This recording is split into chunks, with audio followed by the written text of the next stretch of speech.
Puissant, régulier, protection gagnante. Qui désire récolter de bons rendements doit protéger sa culture contre les maladies foliaires. La nouvelle matière active, le solathénol, a été spécialement mise au point dans cet objectif. Ce principe actif est puissant, régulier et procure une protection totale pour longtemps. La formulation spécifique de cette matière active permet aux gouttelettes de pulvérisation d'adhérer à la feuille et assure un étalement parfait de la bouillie. Grâce à cette couverture homogène du feuillage, le solathénol est très rapidement fixé par la cuticule. À partir de la cuticule, le produit est absorbé de façon translaminaire par le feuillage et est réparti latéralement dans celui-ci. Le résultat est que la matière active se répartit très uniformément sur toute la feuille, ce qui donne à solathénol l'avantage sur les autres fongicides.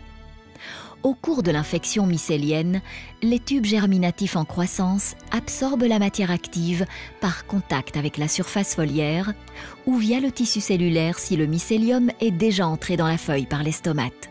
Les mitochondries s'occupent de la production d'énergie et pour ce, le champignon utilise les sucres synthétisés dans la feuille.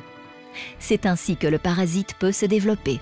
Lors de ce processus très complexe d'élaboration d'énergie dans les mitochondries, la transformation en continu du succinate en acide fumarique sur le complexe enzymatique 2 joue un rôle déterminant.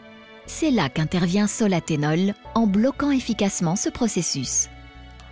La molécule de solathénol s'imbrique précisément sur la structure du complexe enzymatique 2 et s'y fixe solidement.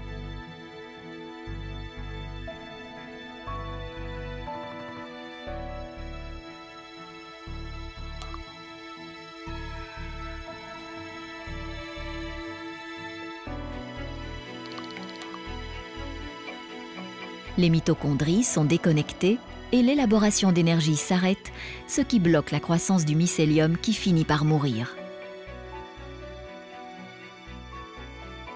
Grâce à sa capture dans la cuticule, sa répartition régulière dans la feuille et son excellente efficacité, solathénol procure une protection totale et durable. Solathénol maîtrise les maladies comme les rouilles ou la septoriose avant qu'elles ne provoquent des dégâts.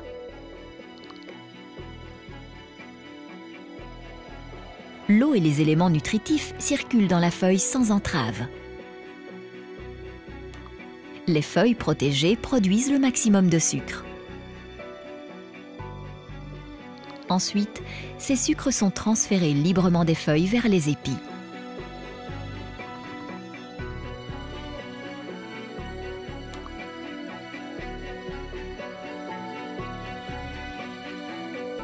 Ce sont cette puissance, cette régularité et cette protection totale qui permettent d'atteindre le rendement maximum.